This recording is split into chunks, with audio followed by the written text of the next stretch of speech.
Election Cafe with Fiona Stoker.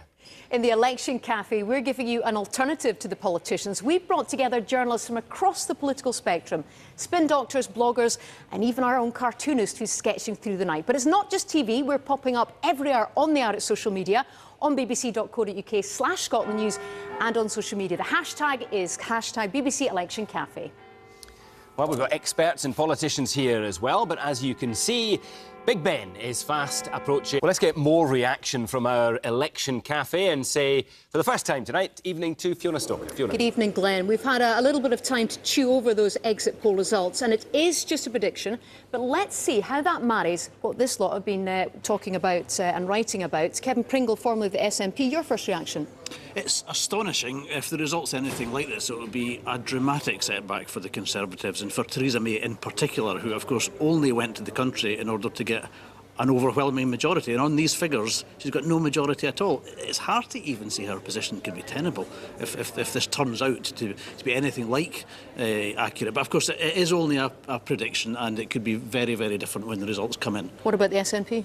Well, interestingly, obviously that's a significantly smaller number than last time on these figures. It's only a projection, but that smaller group would have a very significant influence in the House of Commons on these figures, because if there's no overall majority, then that's a potential balance of power situation. So yes, a smaller figure, but possibly much more clout than we've seen over the past 2 years. But I suspect what's going to happen is quite a lot of seats are going to be won on relatively small majorities. So it may be that these figures are adjusted as the real results come in. OK, Anna Burnside of the Daily Record, you've had your calculator out. You've been doing some thoughts there. There was a gasp of surprise in the cafe. What's your thoughts? Well, absolutely. You know, Theresa May called an election because she wanted a coronation, and on these figures she's getting a kicking. So, you know, what's not to gasp about there? It's extraordinary. And I mean, if these are anywhere near accurate, a just disastrous result for her. And we were just saying in a rather schadenfreude way, imagining the other European leaders sniggering at these results, you know, rubbing their hands in glee and just mocking her for this ludicrously bad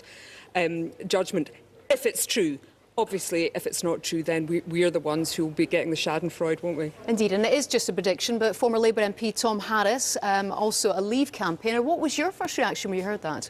I was astonished. I mean, if this is, once again, the usual caveats, might not be accurate, if it is remotely accurate, I mean, Theresa May's position as Prime Minister is utterly untenable. She called an early election that she didn't need to call because she thought she was going to walk it, she thought she was going to have a landslide majority.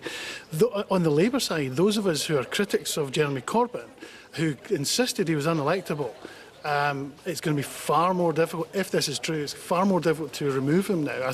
Personally, I think he should still be removed, but it's going to be much, much more difficult. I mean, it's just extraordinary. Well, let your calculations, right, scribbling furiously, but it's not, of course, just about words, because tonight in the Election Cafe is also about pictures. We have Neil Slorence from The National. He's quick in the draw and has sketched us something in the exit poll. What have you got, Neil? Yeah, I've sketched a couple of things already, just like a shock reaction, because I think it's like pretty hilarious that she's called this election and then maybe lost her majority. That's a real shame. She did say strong and stable a lot of times. I don't think it's done the trick for her. It's a shame. Well, I think you're going to have a lot of fodder tonight. Thank you, Neil. We'll keep you sketching. We're also all about social media tonight, and people have already been reacting on Twitter. Let's just have a look at this. Stephen Daisley, not again. Hashtag BBC Election Cafe. Hung Parliament. Gerald Kelly, BBC Election Cafe. SNP will win in Scotland. Hashtag no Brexit. And David Traynor, hung Parliament, I'll take that. So very interesting, and you can join in the conversation. Remember, it's hashtag BBC Election Cafe. Thanks very much, Fiona. Let's bring in Brian Taylor and Professor Nicola McEwen, who's from Edinburgh University. Brian, first of all, it wants through the House of Commons. Let's get a bit more election gossip now and catch up with Fiona and her guests in the Election Cafe.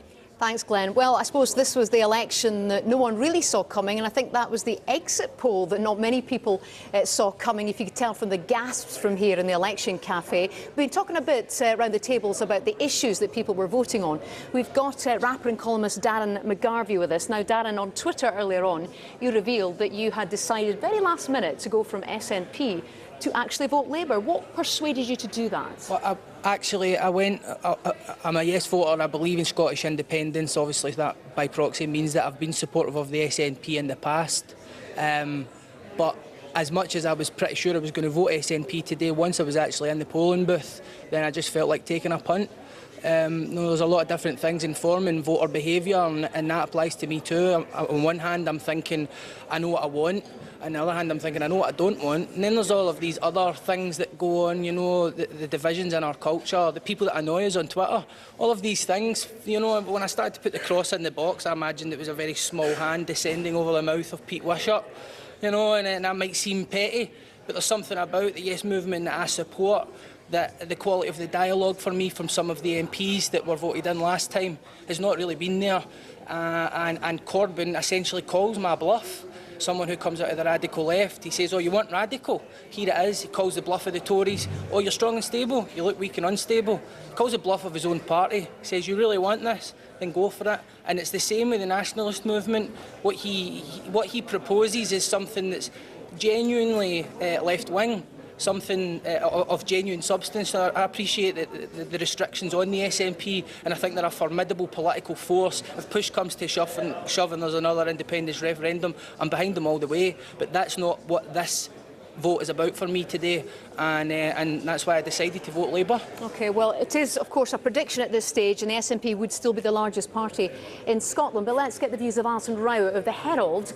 You were among those who drew breath when the exit poll results were announced. Yeah, absolutely. I mean, it kind of, after the initial gasp, you think, well, it fits in with an anything can happen politics that seems to be prevalent, across the world at the moment. But once the initial shock settles, and after you've had a health warning about polls, even though they're exit polls, you think to yourself, well, where have those SNP seats gone? Who has benefited from this? Is it the Tories? Is it Labour? So it's going to be fascinating to see how the votes fall. And what issues do you think people were voting on? Here's Darren saying that he was, he decided last minute to go for Corbyn, something radical. What do you think people were voting on?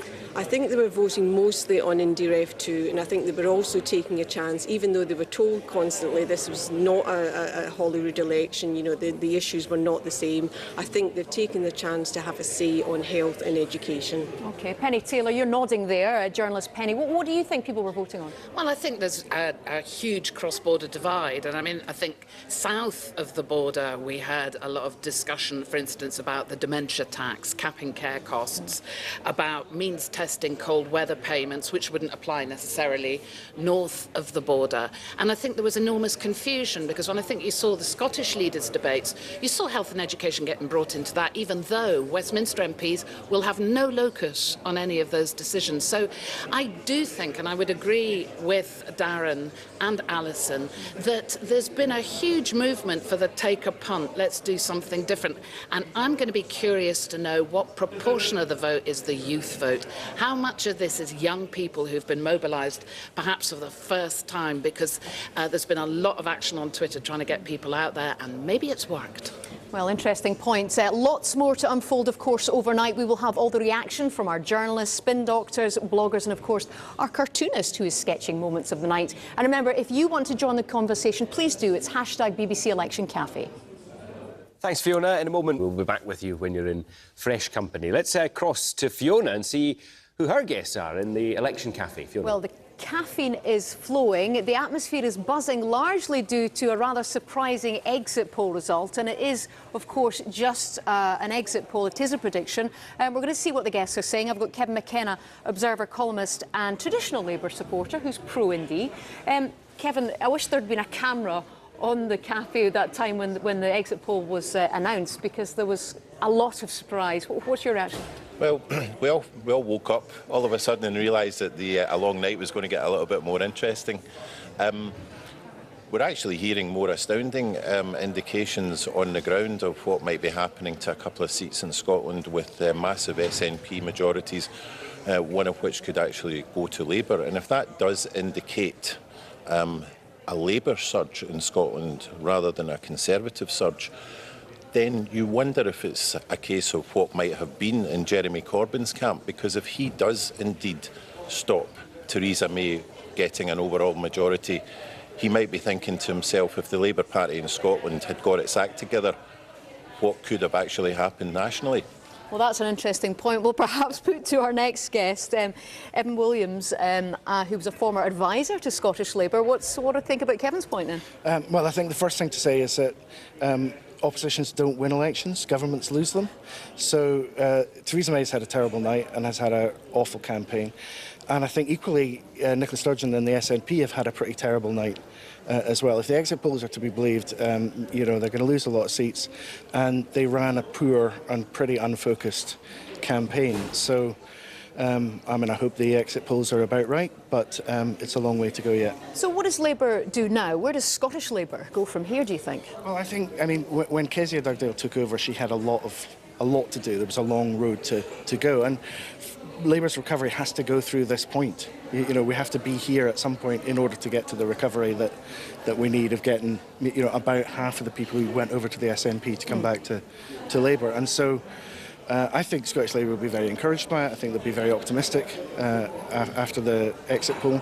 And as the results come in, you know, we'll see just how optimistic they ought to be. Indeed, of course, it is just predictions at the moment. We don't know the Scottish breakdown yet. Marianne Taylor from the Herald, you were one of those gasping. I wish we'd caught you on camera. A more interesting night. Very much so, and I think if there is a Labour bounce, it's very much about Jeremy Corbyn. Interestingly, I spoke to quite a lot of SNP activists this week who were saying that out on the actual doorsteps, they were hearing from a lot of people that a lot of people wanted to see a way back for Labour, and they weren't sure, they were still undecided in their vote. And in some ways you can see that maybe SNP supporters on the left wing of the party may be more very tempted by what Jeremy Corbyn had to offer and by the overall thought of a Jeremy Corbyn moment, if you like. Well, it was interesting speaking to our guest Darren McGarvey earlier on, who literally at the last minute decided that he would go radical and vote Corbyn. Do you think that's a pattern that's happening? And how's the young vote playing into that? Yeah, I think the young vote would have a lot to do with this, especially in England and Wales, when you see you know, Jeremy Corbyn's manifesto had a lot to offer young people, and if they were brought out to vote, then maybe this will have made a huge difference. You know, tuition fees, the anti-austerity message. It'll be very interesting to see how England and Wales have voted in this as well. For a long time, I think we've felt that there's been a real drift, and maybe there's be a more unifying thought. You know, throughout the United Kingdom. It will be very interesting to see how this changes things. Indeed, very interesting. I just want you to note that Kevin has coordinated his tie with my suit. I'll let you digest the rest of what's been happening. Lots more to come, of course. Someone who's been up and down the byways and highways of Scotland, BBC's own Nick Eardley, has actually arrived in the election cafe. Nick, I think a more interesting night than perhaps any of us thought, but what are you picking up on the ground? Well, I think there's a feeling with most of the parties at the moment that exit poll, they're treating it with a dose of scepticism. The idea the SNP could lose 22 seats, they're not quite at the point where they're entertaining that as a realistic possibility yet, but they are trying to work out where seats could fall from the SNP to other parties. Now, the Tories think the early tallies around the country are looking pretty good for them. They've been optimistic across the country, confident, not quite. I think that's starting to change a bit in some key areas. David Mundell, the Scottish Secretary, is predicting that they could win all 3 seats in the south of Scotland. One of them's his. That would mean them taking an extra 2. My sources also say that it's looking good for the party in Perth and North Perthshire. Now that is a fascinating seat because the SNP have held it since 1997. Pete Wishart was the MP in the last Parliament, he had been since 2001. He's a high-profile member of that old SNP group at Westminster, and them taking that would be a big result.